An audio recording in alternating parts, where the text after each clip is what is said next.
guys, welcome back for another review video for the North Carolina final exam. Today we're going to be looking at the Great Depression and the New Deal. And this era kind of stems from the 1920s, back at the end of 1929 with the stock market crash, all the way up until the start of World War II. As you watch the video, remember to answer the guided questions that are provided. You may need to pause or rewatch the video in order to answer the guided questions, and I encourage you to do so. When the video ends, summarize in paragraph form the main points of the video using the vocabulary that's given to you on your WSQ. Then finish by asking one question. This question can either be a question that you have about the video, something you're still confused about, or a discussion question for the class. The essential questions that we're going to be looking at are what caused the Great Depression, and then how was American society changed socially, politically, and economically by the New Deal. The stock market crashed in 1929 because many people were buying stock on margin, otherwise known as speculation. What this means is that people were trying to buy stock on credit. They were given loans to buy stocks from the stock market. Companies began overproducing consumer goods because consumers did not have enough money or credit to purchase goods, so the buying power of the American people went down.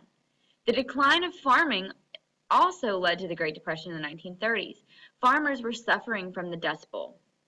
The Hawley-Smoot tariff had raised taxes on international goods, trying to protect American industries, but it ended up triggering a decline in international trade as well.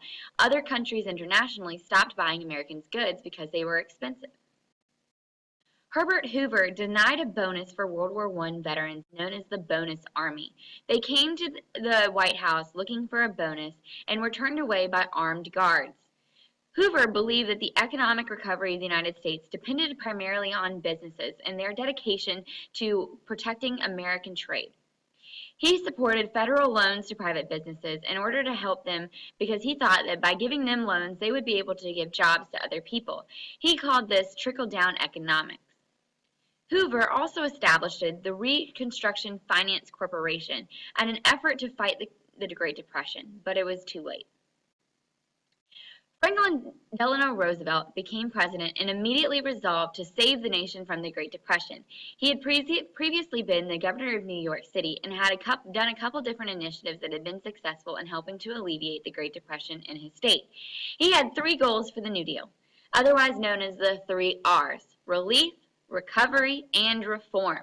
He favored direct relief to individuals rather than the trickle-down economic system that was favored by Hoover. The New Deal relied on deficit spending, and deficit spending meant that the government would spend more than it had in order to help public works programs and help people get more jobs. The New Deal programs are also known as alphabet soup because there's so many acronyms to remember. During the first 100 days of the New Deal, FDR addressed a lot of different things, and he was really successful. The first thing that he did was he addressed the banking crisis because he required the banks to have a holiday, meaning that the banks would close for one day in order so that they could be reviewed and determining whether or not they were healthy banks. During the early days of the Great Depression, many people had run to the banks fearful that the banks would run out of money, and so they took all of their savings out of the bank. This prevented the bank from creating loans for businesses. He also created jobs in the public sector, meaning in sectors that created parks and created different public works such as the highway system or other projects to reduce unemployment. He also helped raise farm prices by restricting agricultural production.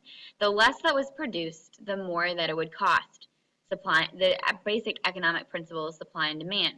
He also helped to provide mortgage supports for homeowners who were unable to pay their mortgage. And lastly, he created the Tennessee Valley Authority to prove to everybody that he would be able to provide cheap electricity, prevent floods, but also to serve as a model for public works programs throughout the rest of the United States. A couple of the most important New Deal programs are what we're going to focus on next.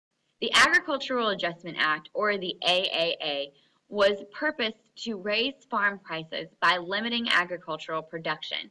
They limited the number of farm products that were produced so that they could raise the price of farm goods and economically help farmers out.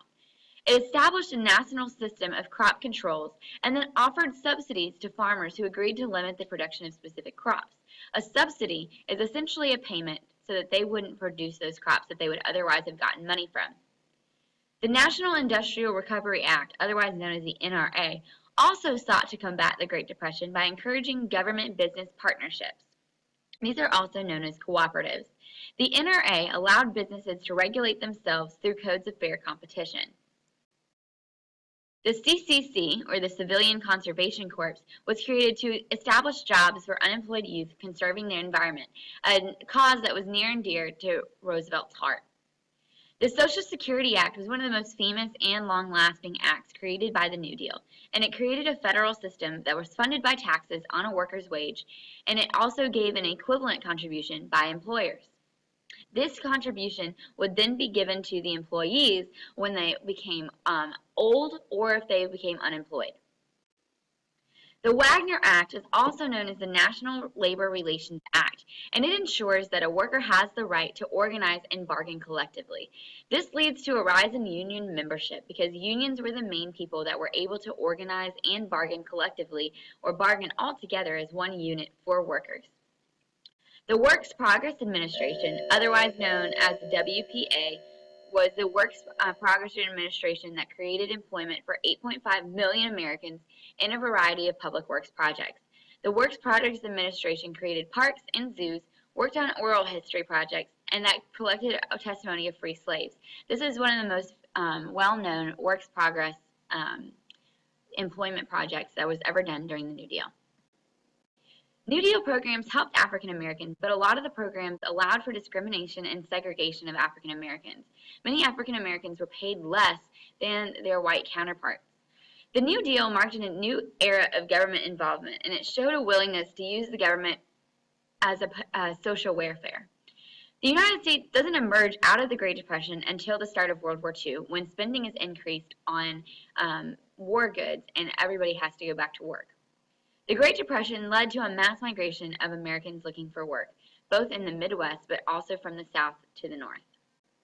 Make sure that you answer the guided questions. If you missed one, watch the video again, pausing where you need to. If you feel like you have a good understanding of the video, summarize it in paragraph form using the main points and the specific vocabulary given to you on the WSQ sheet. Then make sure that you finish by asking one question. This can be something that you're still confused about, or you had a further question about, or a discussion question for class. Thank you for joining me for this video. I look forward to seeing you at the next one.